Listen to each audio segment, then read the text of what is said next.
शहर की कच्ची बस्ती में एक गरीब मजदूर कालू रहा करता था। कालू के घर में उसकी पत्नी जानकी थी।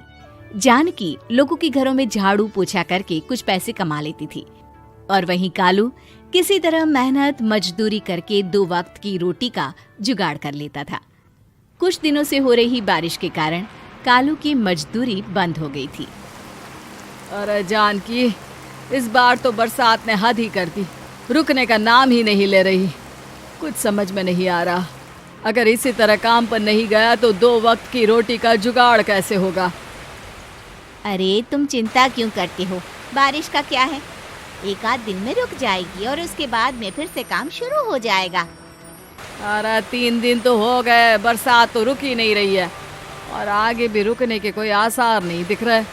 तो क्या हुआ, तुम्हारा काम बंद हुआ है ना? मैं तो अभी भी लोगों के घर झाड़ू पोछा करने जाती ही हूँ।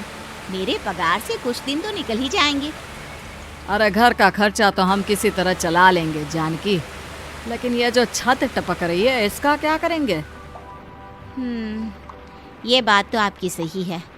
हमारी झोपड़ी अब काफी पुरानी हो चुकी है और इसके छप्पर में भी कई सारे छेद हो गए हैं। रात भर पानी टपकता रहता है।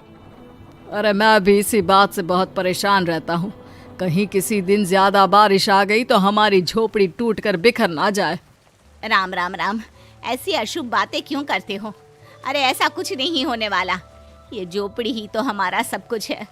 अगर यही नहीं रही तो हम जाएंगे कहाँ? ठीक है जानकी, जब तुम्हारी पगार मिल जाएगी तो कुछ पैसे बचाकर झोपड़ी के छप्पर की मरम्मत करवा लेंगे। शायद हमारी परेशानी कुछ कम हो जाए। ठीक है जी, अब ना ज्यादा परेशान मत हो। ये लो, खाना खा लो और सो जाओ। सुबह मुझे भी जल्दी काम पर जाना है। जानकी और कालू अपनी झोपड़ी में सो गए। रात को अचानक से बहुत तेज बारिश शुरू हो गई। धीरे धीरे बारिश का पानी कालू की बस्ती में पानी भरते भरते झोपड़ी के बाहर तक पहुंच गया था। सुबह के वक्त जब कालू और जानकी सोकर उठे, हे भगवान, ये क्या हो गया? बारिश का पानी तो हमारे घरों तक पहुंच चुका है। अब मैं काम पर कैसे जाऊंगी? रहने दो जानकी, तुम आज काम पर मत जाओ। ऐसे पानी से निकल कर जाओगी और बीमार पड़ गई तो लेने के देने पड़ जाएंगे। लेकिन अगर नहीं गई तो मालकिन लोग नाराज हो जाएंगे। आप जानते हैं ना, बड़ी मुश्किल से 1 दिन की छुट्टी भी नहीं देती है। अरे लेकिन जानकी, झोपड़ी के बाहर तो पूरी बस्ती में पानी भरा है, तुम जाओगी कैसे?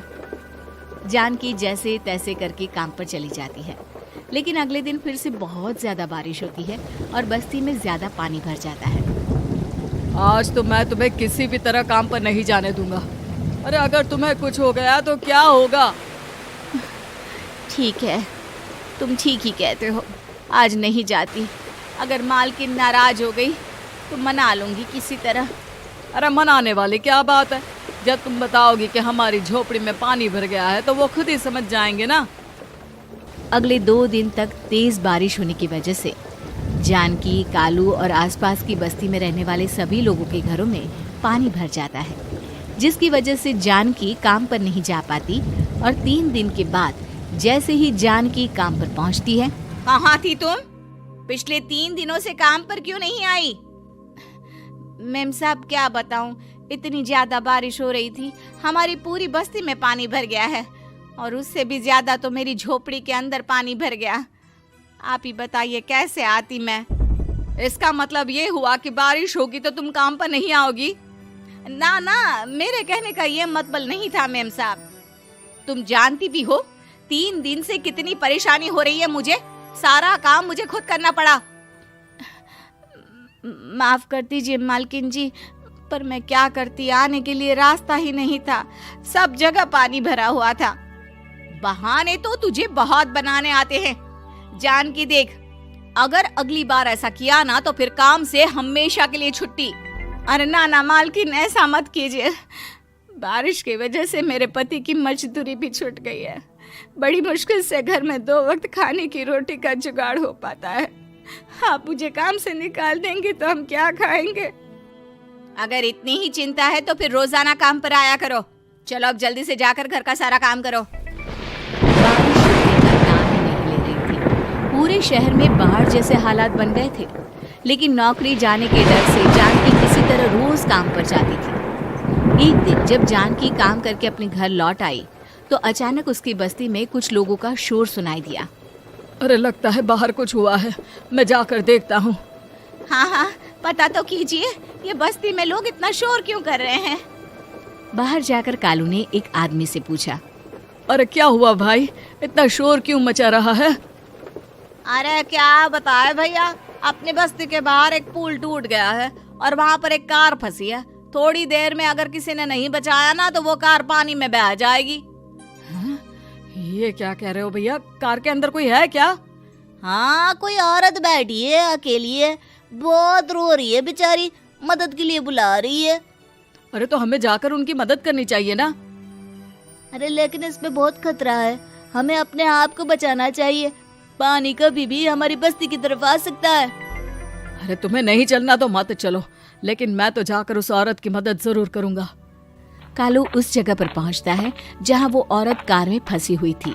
वहां पर पानी का बहाव बहुत तेज था और सारा पानी कालू की बस्ती की तरफ ही आ रहा था।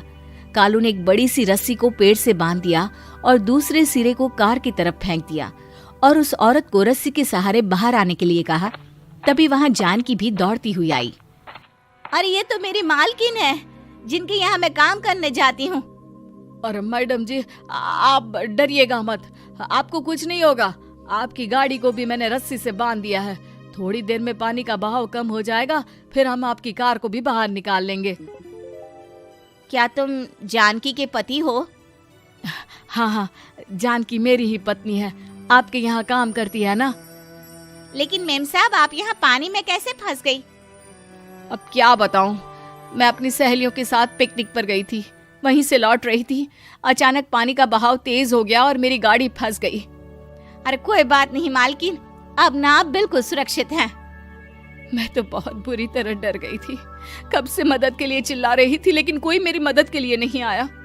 भला हो तुम्हारा पति का जिसने मेरी जान बचा ली। लेकिन जानकी, मैंने तुम्हारे साथ बहुत गलत व्यवहार किया। इतने खराब मौसम और बाढ़ में भी तुम्हें काम पर आने के लिए कहा, नौकरी से निकालने की धमकी भी दी, और तुमने मेरी जान बचाई। मुझे माफ कर दो। अरे कोई बात नहीं मालकिन, आपकी जान बचाना तो हमारा धर्म था। देखो जानकी, तुम्हारी झोपड़ी में जो भी नुकसान हुआ है उसके लिए मैं तुम्हें पैसे दूंगी। आज तुम्हारे पति ने मेरी जान बचाई है और आज के बाद मैं तुम्हें कभी भी नौकरी से निकालने की धमकी नहीं दूंगी। आज मैं तुम्हारी परेशानी को अच्छी तरह समझ चुकी हूँ। हम जैसे पैसे वाले लोगों के लिए अपने घर में बैठकर बारिश का मजा लेना बहुत आसान है, लेकिन तुम गरीब लोगों के लिए बाढ़ और बारिश काफी परेशानी खड़ी कर देते हैं। ये बात मुझे आज अच्छी तरह समझ आ गई है। आपका बहुत बहुत धन्यवाद मालकिन।